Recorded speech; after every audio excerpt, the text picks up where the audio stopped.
Hello dear children, hope you are well and doing all the classwork given in the videos seriously. In this class, we will be learning about subject and predicate from lesson number 7 of your English 1 book. So let's start. Now what is subject and predicate? Subject and predicate are the parts of sentence.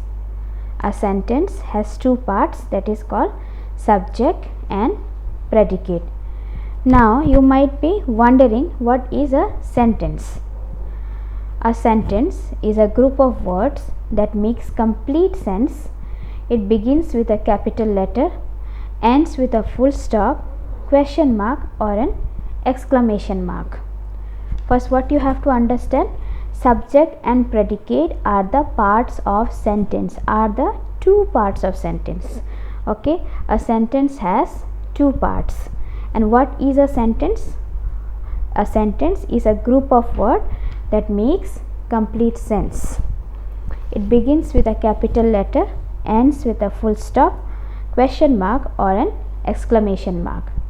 For example, our solar system has 8 planets. Our solar system has 8 planets. Now the first letter of the sentence starts with a capital letter, and after 8 planets there is a full stop. Number 2, animals are our best friend.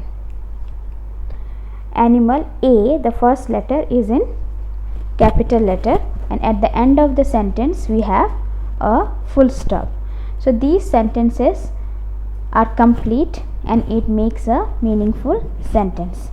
Now one important thing you have to remember, there are some group of words that make sense but not complete sense. Okay, they will make complete sense only if we add more words to them, and then they will become meaningful. Remember, sentence is a group of words that make complete sense. Okay, whereas phrase is a group of words that make sense but not complete sense. Okay, for example, here my grandfather likes, in the bracket it is given my grandfather likes to read. Now the first sentence, my grandfather likes, it makes sense that my grandfather likes, but what he likes to eat, he likes to read, he likes to play, he likes to watch TV is not written here. Okay, only it is written my grandfather likes. It makes sense but it does not make a complete sense. Now it makes a sense when we add more words to them. What are the words that we have added? In the bracket it is written my grandfather likes to read. To read are the extra words that we have added, and then it becomes more meaningful. Number 2, on the beach. You see, on the beach we can understand that it makes a sense, but what on the beach? We can dance on the beach, we can play on the beach, yes, we can do many things on the beach.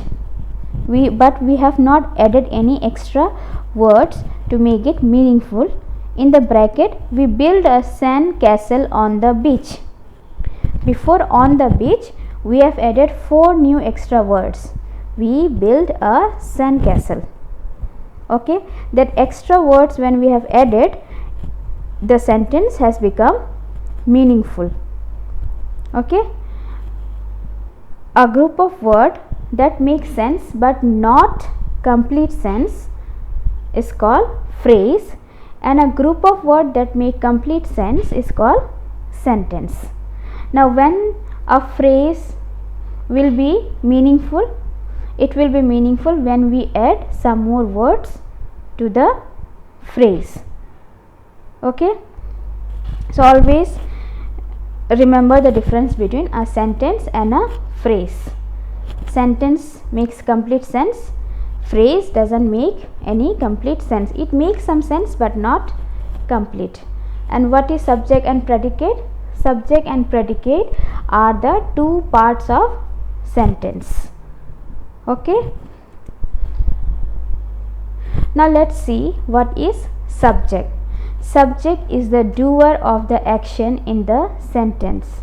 Subject is someone or something who is doing something. Okay, in every sentence we mention a person, place or thing, and then we say something about that person, place or thing. Subject may be a person, subject may be a place, or subject may be a thing. Okay, and when we say, and then we say something about that person, place or thing. What is subject? Subject is a doer, someone who is doing something. Okay, subject is the doer of the action in the sentence. In the third line you see that person, place or thing we mention is the subject. That person, place or thing is the subject. Whatever we say about the person, place or thing is the predicate.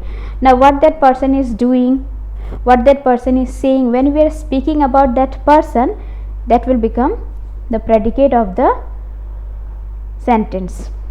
When we are talking about a particular place, then what we are saying about that place, that is the predicate.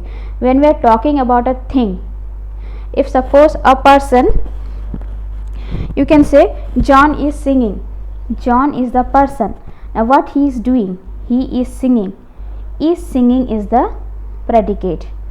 Now talk about place, that is Delhi. Delhi is a beautiful city. Delhi is the subject. Okay, is a beautiful city. We are talking about Delhi. How is Delhi? Delhi is a beautiful city. That is a beautiful city is a predicate. Okay, thing, for example fan. Fan is a thing. Okay, now the fan is moving. Fan is subject, is moving is predicate. The person, place or thing we talk about is the subject, and whatever we say about the person, place or thing is the predicate. Look at the sentence below. Number 1, the fishermen are catching fish. Number 2, I live in Delhi. Number 3, Lucy is playing piano. Now number 1, fisherman is in block letter and in black color, catching fish in blue color block letters. So fish, the black bold letters are the subject and the blue color letters, words, are the predicate. In the first sentence, the fisherman is the subject, it is the, he is the person. Okay, the fishermen, they are the person, they are, this is the subject, and are catching fish. We are talking about the fishermen, what they are doing, they are catching fish. Are catching fish is the predicate, which tells us what the fishermen are doing. Okay,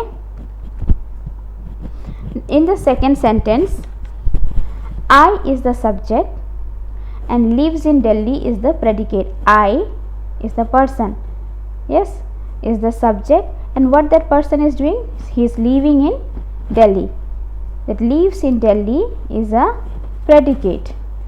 In the third sentence, Lucy, Lucy is the subject, is playing piano is the predicate.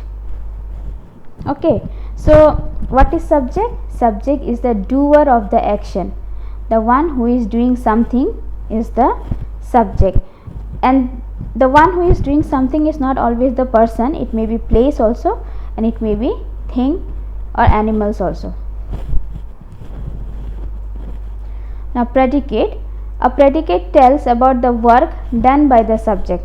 Now who is doing the work? The subject is doing the work. That work, when we talk about the work done by the subject, it is called the predicate. A predicate may have two parts, that is verb and object. The second noun or pronoun in the sentence is called the object. It receives the action of the subject. Let us look at the first and third sentence again. First and third sentence of page number 2. Look at the sentence below. The fishermen are catching fish, first sentence, and number 3, Lucy is playing piano. Let's look at this sentence again. Number 1, the fishermen are catching fish. Fisherman is the subject, catching verb, fish is the object.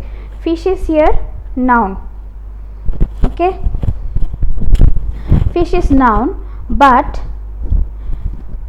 this noun is in the second part. Which noun is in the first part? That is fisherman. The second noun or the pronoun in the sentence is called object.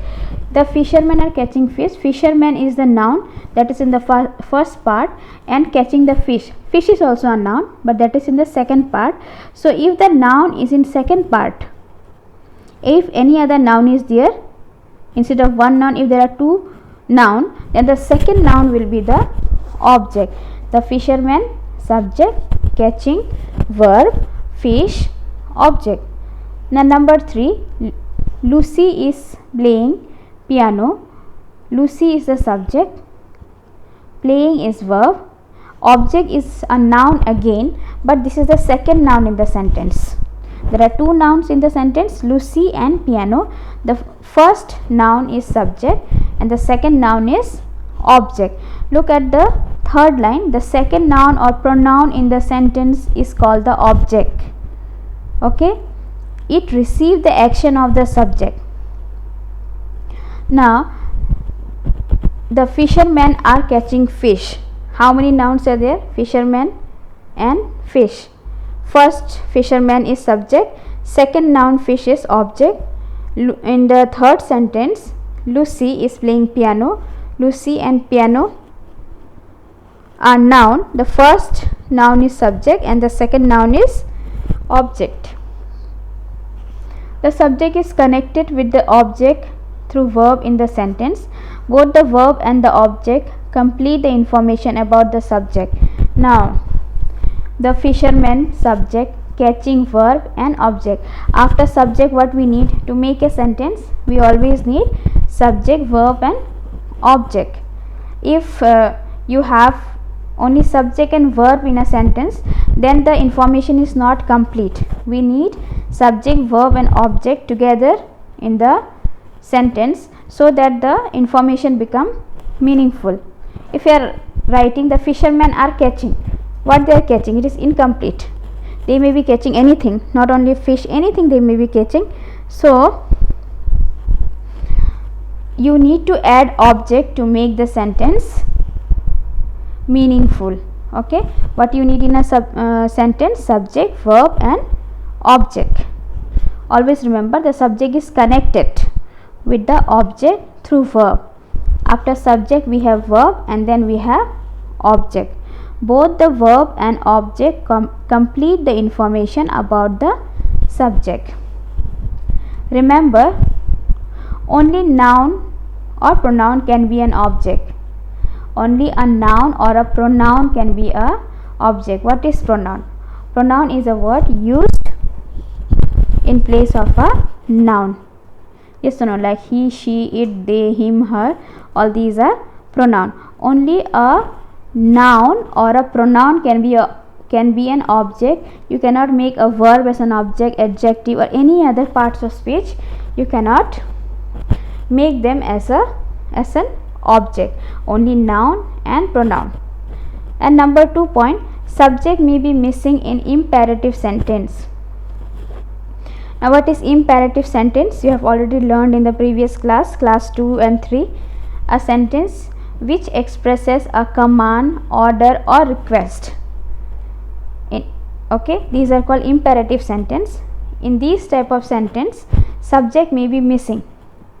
Now what are the example of imperative sentence? Keep quiet, sit down, shut the door, stand up, all these are example. We don't have any subject here. Subject is noun or a pronoun, right? We don't have any noun, we don't have any pronoun. Number 1, you say keep quiet. No noun, no pronoun. Number 2, sit down. Who will sit down?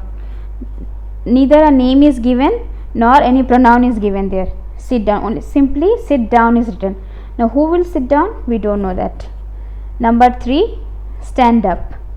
There is no noun and there is no pronoun in this sentence. So here the subject is missing. Which sentence is this? Imperative sentence. Subject may be missing in imperative sentence, a sentence which expresses a command, order or request. So if there is no subject, how are you going to make a subject out of that sentence? We have to assume that you is the subject. If you will say keep quiet, you are going to tell somebody to keep quiet, yes or no? You will say you keep quiet, you sit down, you stand up, you shut the door. Yes. So we will assume, it is not written there, but we will assume that you is the subject. If the subject is missing, then always remember you have to assume you as the subject. No need to write, but you can assume it. Okay, like if you are saying you keep quiet, you sit down or you stand up. Understood? So what is subject and predicate? Subject and predicate are the two parts of sentence. Okay, now sentence is a group of words that makes complete sense. Phrase is a group of words that make sense but not complete sense. If we add more words to them, they become more meaningful. Another one, subject is the doer of the action, and the doer of the action is not always a person. It may be place, it may be thing, it may be animal. Okay,